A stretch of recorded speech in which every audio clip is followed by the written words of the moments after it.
আজ আমরা আলোচনা করব ভ্রূণ গঠন ও রোপণ নিয়ে। তোমরা আগেই জেনেছ যে স্ত্রীদেহের ফ্যালোপিয়ান নালীর অ্যাম্পুলাতে ডিম্বাণু ও শুক্রাণুর নিষেক ঘটে, অর্থাৎ ফার্টিলাইজেশন হয়।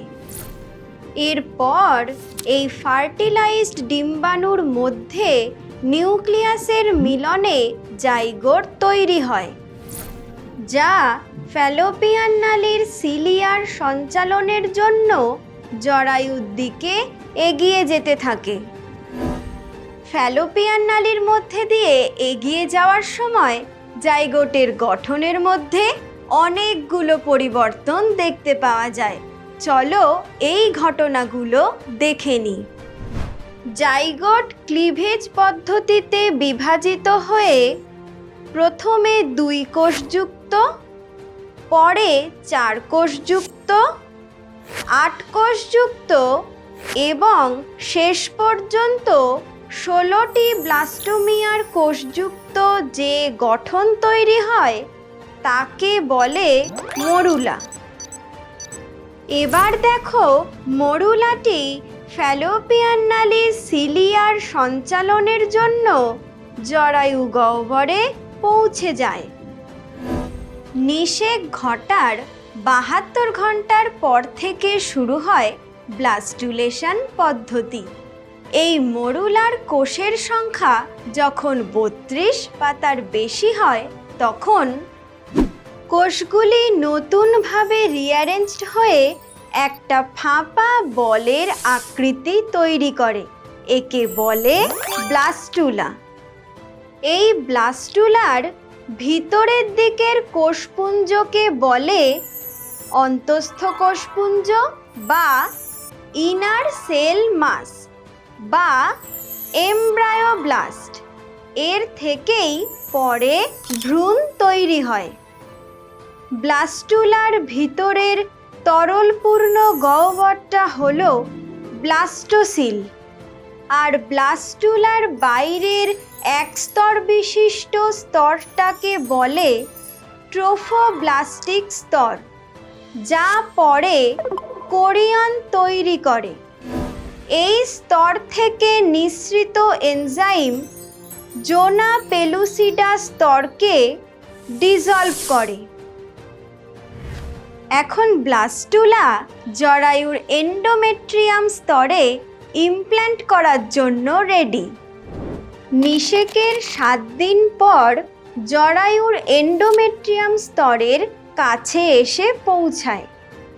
এই সময় ব্লাস্টোসিস্টের ট্রোফোব্লাস্ট কোষস্তর বিভাজিত হয়ে বাইরের দিকে তৈরি করে সিনসিটিও ট্রোফোব্লাস্ট আর ভিতরের দিকে তৈরি করে সাইটোট্রোফোব্লাস্ট।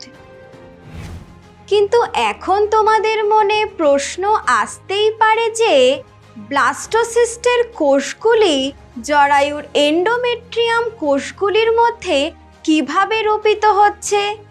আসলে ব্লাস্টোসিস্টের সিনসিটিও ট্রোফোব্লাস্টের কোষগুলো থেকে প্রোটিওলাইটিক এনজাইম উৎপন্ন হয়, যা এন্ডোমেট্রিয়ামের উপরের মিউকোসাল কোষস্তর, যাকে বলে ডেসিডুয়া, এই কোষস্তরকে নষ্ট করে এবং ধীরে ধীরে জরায়ুর মধ্যে প্রবেশ করে।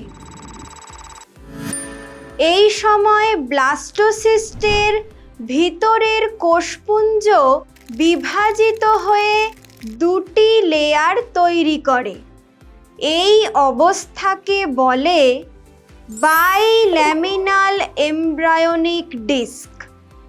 এবার দেখো এটার ভিতরের দিকে এই কিউবের মতো সেলের যে লেয়ারটা দেখতে পাচ্ছ সেটা হলো হাইপোব্লাস্ট। আর এই কোষগুলোই ভিতরের দিকে বিভাজনের মাধ্যমে তৈরি করে প্রিমিটিভ ইয়ক স্যাক।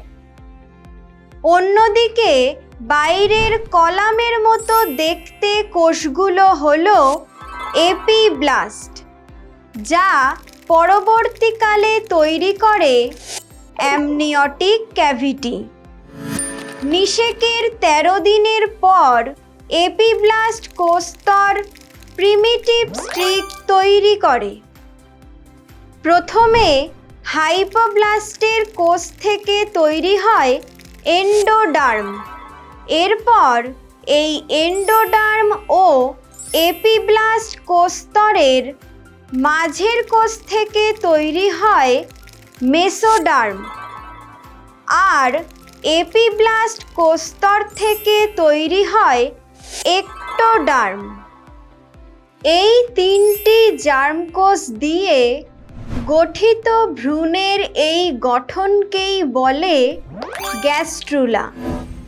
এই 3টি কোষস্তর থেকে ভ্রূণের বিভিন্ন অংশ গঠিত হয়, যেমন এক্টোডার্ম থেকে তৈরি হয় ভ্রূণের ত্বক, মস্তিষ্ক, সুষুম্নাকাণ্ড, চুল, নখ ইত্যাদি।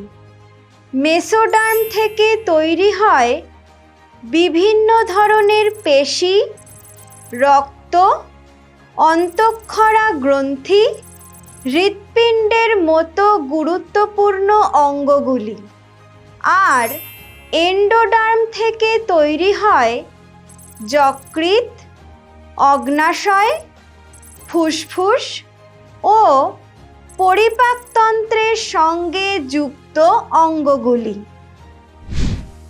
এই ভাইটাল অর্গ্যানগুলো তৈরি হওয়ার পর থেকে ভ্রূণের দেহে কার্যকরী হয় এবং ধীরে ধীরে ভ্রূণ ফিটাসে পরিণত হয়। তাহলে তোমরা ডিটেলে মাতৃদেহে ভ্রূণ তৈরি হওয়ার পরের ঘটনাগুলো স্টেপ ওয়াইজ জেনে নিলে।